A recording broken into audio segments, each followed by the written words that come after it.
Let's go now to the Shadow Foreign Affairs Minister, Simon Birmingham.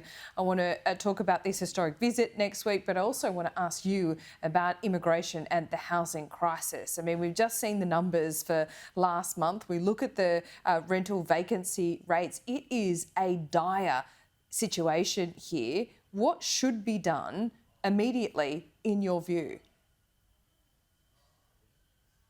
Well, LJ, thanks for the opportunity.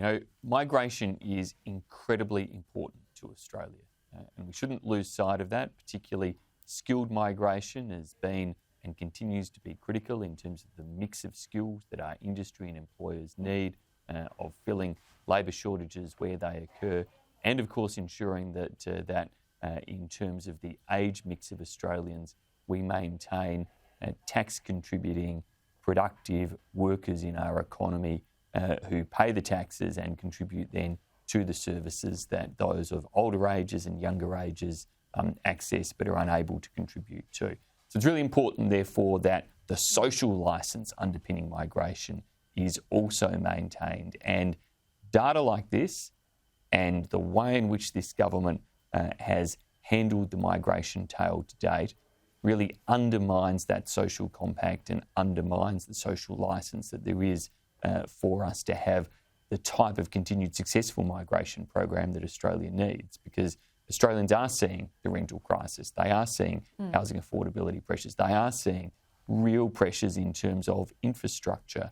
And so the government needs to look very carefully, particularly at types of temporary migration that aren't delivering the essential skills that we need, but may well be in areas that when you say are temporary, questioned. I mean, what would you cut there, though? Because we've got students that often become permanent migrants. You've got tourists, we want to keep them. So what other cohort is there? So I think if you look in the student category in particular, there are questions that are asked about whether all of the student cohort are actually meeting the type of standards and engagement with learning and attending courses and institutions with the type of standards and outcomes that we would all expect for this to be a valid But does that matter in a sense here? Because, as you know, and we've spoken about this in the past, when you were the Education Minister and the trade, were you trade education? Yeah, I did both. You did both. So, I thought so. Yes, I fully appreciate international education. And how much we rely on that for our economic growth too. Yeah, international education is a big value add and contributor.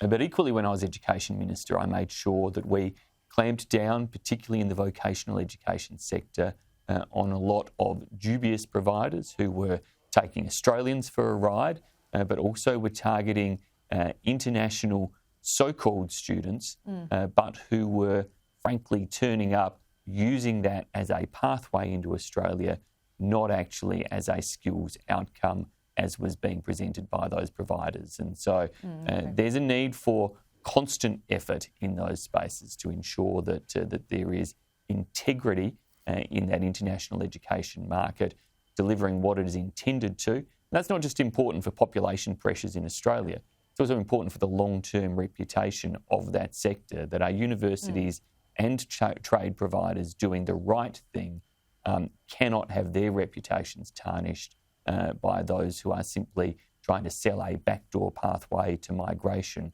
rather than a high-quality education outcome that can be transferred back in many instances to the origin countries of those individuals and provide productive benefits to them as well. What about this GST rip-off? I mean, this was a deal done under the Turnbull government. It's been carried over by the Albanese government. Why should WA be getting an extra $6 billion from all the other states when it is in the middle of a mining boom and has been for the better part of a decade, if not longer? I mean, a couple of economists, respected ones that you know, say this is a terrible deal for all of the states. Should it be torn up? No, it shouldn't, LJ, and I think there's a balance to be struck here, and the deal that was engaged in did try to strike that balance, and that is that we want to ensure across Australia everybody has access to a reasonable equivalence of essential services. And so for decades and decades now, essentially throughout all of your lifetime and pretty much all of mine as well, we have had a situation where it's been agreed that smaller states and territories, areas that don't have the same strength of revenue, do receive higher payments. But you've got to balance that against what is fair and reasonable too. And the floor put in place for WA to ensure that around... Per capita basis though, as Chris Minns has suggested? No, because that would completely abandon the idea of trying to achieve equivalence of service and outcomes across Australia and is a crude measure that doesn't take into account that need for equivalence.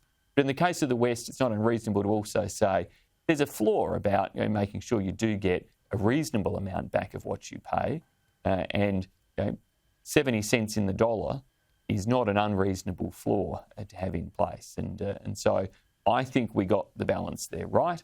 Of course, it is contentious between the states. As Paul Keating used to say, never stand between a state leader and a bucket of money, and they will always seek whatever dollars they can extract from Commonwealth tax revenues.